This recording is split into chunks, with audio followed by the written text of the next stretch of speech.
Catalan did it over Salford. But this was over a Hull side that really would have been looking at this game. It's like, thank you very much. We've got a chance here. Cass and Wigan both lost. We've got a chance here of closing the gap and giving ourselves a chance of the 4. And it's slipping away because they're in such ropey form. None of the guys that came back look ready for it. Yeah, you're getting some match fitness into them, but is this the kind of match fitness you want them getting? Bad habits will be created from this kind of stuff. That's the way I see it. Anyway, stats. Wakey made over 700 more metres than Hull for a total over 1,600. They managed 12 breaks to 4 and scored 12 tries to 2, meaning the game had 14 total tries, a new high for this year's Super League season. Individually, Reece Lynn, 2 tries, 1 try assist, 11 tackles, 173 metres, 3 clean breaks. David Fafita, 1 try, 9 tackles, 173 metres, 3 successful offloads. Ben Jones-Bishop, 2 tries, 126 metres. Jacob Miller, 2 tries and 123 metres. There wasn't room in that for people like Bill Tupu, for people like Paulie who got 2 tries, for people like Ryan Hampshire who got 5 try assists. So, yeah. In terms of the standings, do you want to take us through the standings, Tim? Yeah, so round 22 proved fairly conclusive to this year's regular season. It's settled that Widnes and Salford will be joined by KR and Leeds in the qualifiers. It may also be conclusive in the League Leaders' Shield reckoning as Saints stretch their lead to 10 points, only a couple of wins away from clinching the Shield. Wigan hang on to second, a point ahead of Warrington, who overtake Castleford on points difference. 5th place Hull are 7 points back on 22, closely followed by Wakefield, Catalan and Huddersfield, all on the magical 21, and looking like there'll be no easy beats in the Super 8s. Totally, it's you know, the top 4 are probably far enough ahead because everyone's going to pick up points off everyone. It feels like at the moment with the, you know, Wakey now showing something, and Huddersfield an interesting question, the 2 form sides behind Saints at the moment. An interesting question I've heard raised before, and I don't think it's necessarily fair, but would it be better if not that their points were equalised, but it was given out as 8 to 1, so it was levelled up. No. Sorry, no. You're rewarding mediocrity. No. Okay. No. Well, it's an idea. It's an idea. What's your opinion? Do you think there should be some sort of seeded approach rather than a? Yeah, I think the problem it creates. The problem it creates is that there's too much of a gap then from those bottom teams to the top. So it encourages the Hull FC of a few years ago of just get through your game. Once you're in, just get through your games, and that's all we've got to do.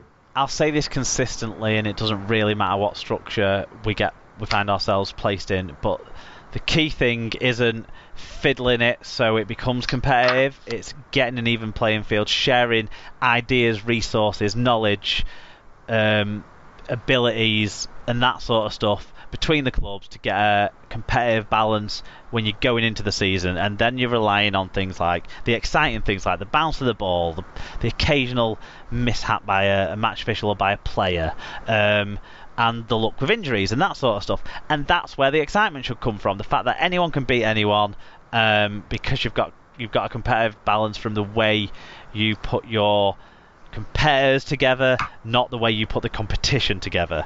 That would always be my position on that. Okay, predictions. Mark, me, 5 out of 6 last week. My own side, Wigan let me down. Kind of expected it. 92 cumulatively co-host, so 6 out of 6 for Alan last week. 89, so the gap has closed by 1, so well done to you guys there. I'm pretty sure you all would have gone 6 out of 6 on that, other than maybe Sarah. Yeah, Sarah wouldn't have, yeah. Even though they were crocked as they were. Okay, Subaru Hutch stays top and keeps his commanding lead. Mark W is the proud wearer of the yellow cap this week, so well done to him, as well as it working out at the bookies for him. It worked out in the Super Brew. In the Dream Team, Alan Bagley stays top of the table, no shocks there, but Wigan fan Andrew Curry had the best scorer of the week and is up into 5th place with a big weekly score of 712. He was multiple, good chunk. He was the only one in the 700s in the table anyway this week. He was a good chunk ahead of everyone else, and he overtook me in the table into 5th place, which was disappointing. Okay, that is Super League. Really well and truly looked back on. That was our longest Super League review of the season, I think, Tim. Not far off, yeah. But it was a really decisive round. We're now going to move on to other results from around the world of rugby league.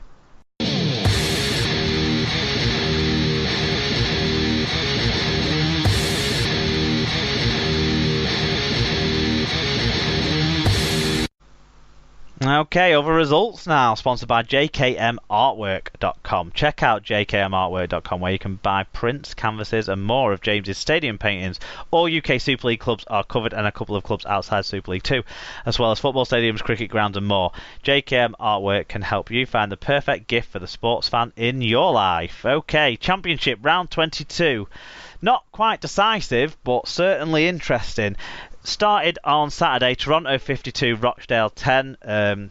What we would expect, kind of maybe credit to Rochdale keeping the score as it was, competitive-ish in that one. Sheffield, actually, side note on that one, Rochdale were able to take 17 players, well, a full squad of players. I think they even the High Commission's got involved, yeah.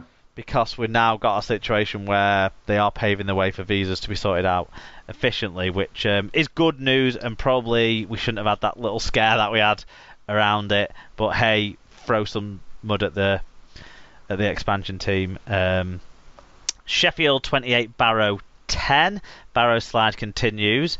Lee 50, Swinton 24. High scoring game. Lee have kind of taken over from Toulouse as the team with the big score lines, but expected home win there. Halifax 19, Toulouse 14. One of our friends went to this one. One of our listeners. Let us know what they said. Yeah, Mark W said Toulouse might feel hard done by after a pretty clear try for Appear was given as held up, but facts were much better value throughout, with all but 5 minutes of the second half played behind the visitors' 40-metre line. Brilliant game with a tight ending. Someone tell Sky. Yeah, I mean, huge result for Halifax, this one. Can't be underestimated in any way at all, can it? Speaking of huge results, we move on to the next one, which finished Featherstone 7, London 14, and this was a real seesaw. It went back and forth. Featherstone had the early advantage on this one, and looked to be holding in, but London came good in the second half. Because it was 7-0 at half time, wasn't it? With Hartman slotting a field goal just on the hooter. Had Kill Carlisle playing as the other half-back for Fev. That's where it looks weak for Fev, doesn't it? The fact that they've had to basically they've lost their halfbacks that they were doing so well with. Paul Chamberlain got in touch and said had to follow this on Fev's Twitter, where every post was hashtag in our house. Well, hashtag up in the middle your of your arse. street. Yep. At least it means Leeds reserves won't be playing in a league higher than Leeds next season. Great last 3 results and resolve by the Broncos. Yeah, he's not a fan of dual reg, is he, Paul? No. And finally, in the other result, in the Heavy Woolen Derby, which we seem to have had about 8 of this year, it was Dewsbury 23, Batley 20.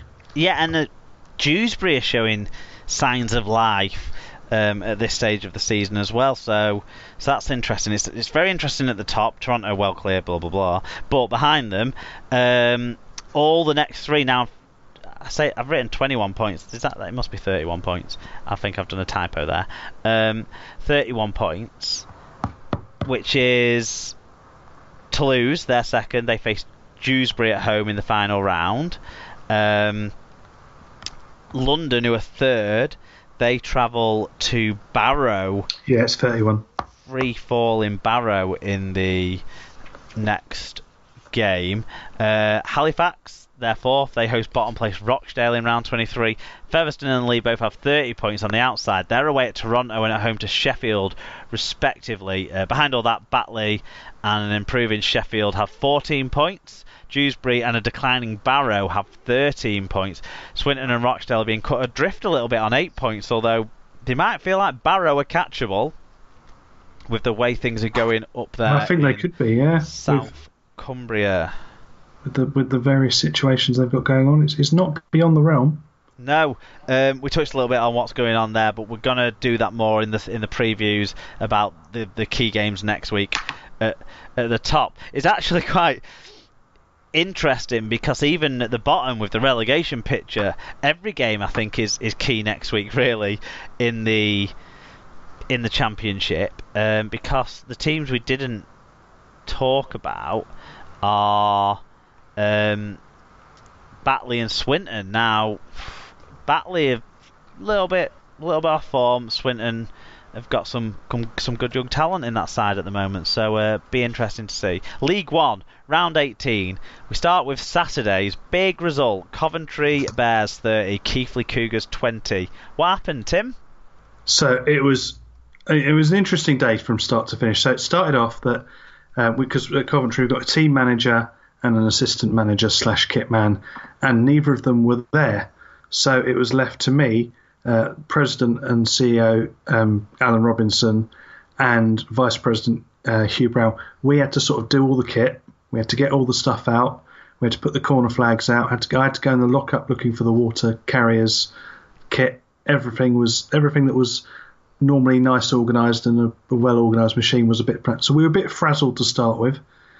So it was all over the place. And then before I'd even plugged the sound box in ready, after I'd changed it over from one to the other, we'd scored a try.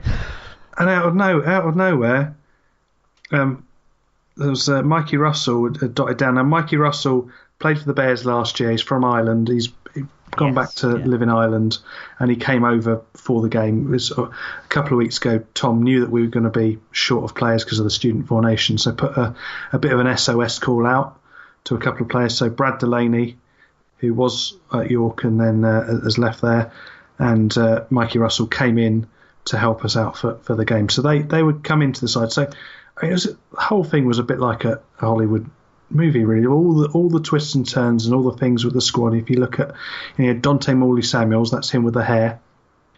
He was back in after probably about 6 weeks of injury. That he came back in. So you had him back in. You had Cam Stewart playing.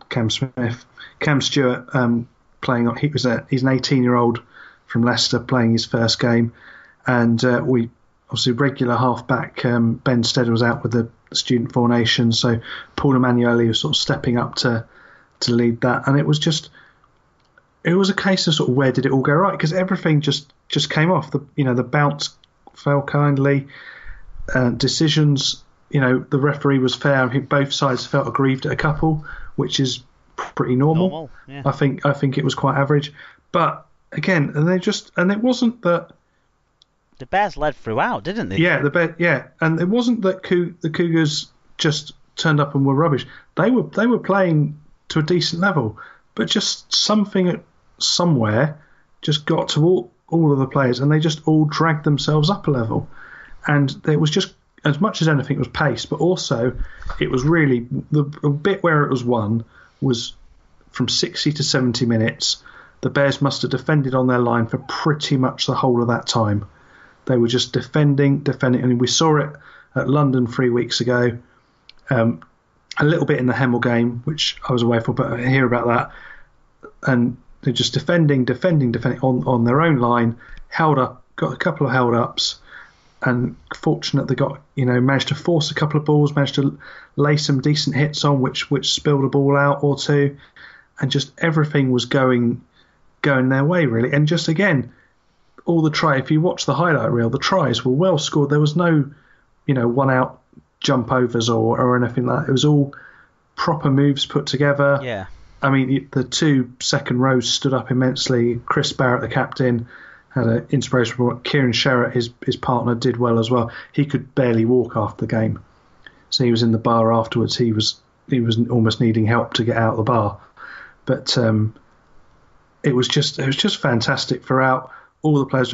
James Gertchins had a break for about 76 minutes in, and he proved that he's not going to lose the slowest players or win the slowest players race at the end of the season, because he had I jokingly described it as a 100-metre break at 50 miles an hour, but the energy it gave the side really did feel like it. And then off the back of that, not long after they got penalty, which Paul Emanuele slotted over. There was a bit of doubt over whether to take it to, because this was at This was 4-point gap, and there was a bit of doubt over whether the two should be taken. 24-20 at the stage, yeah. And everybody was absolutely screaming down to him, "Take the two!" You got on the tannoy. I didn't quite go that far, but I was using my unassisted voice because also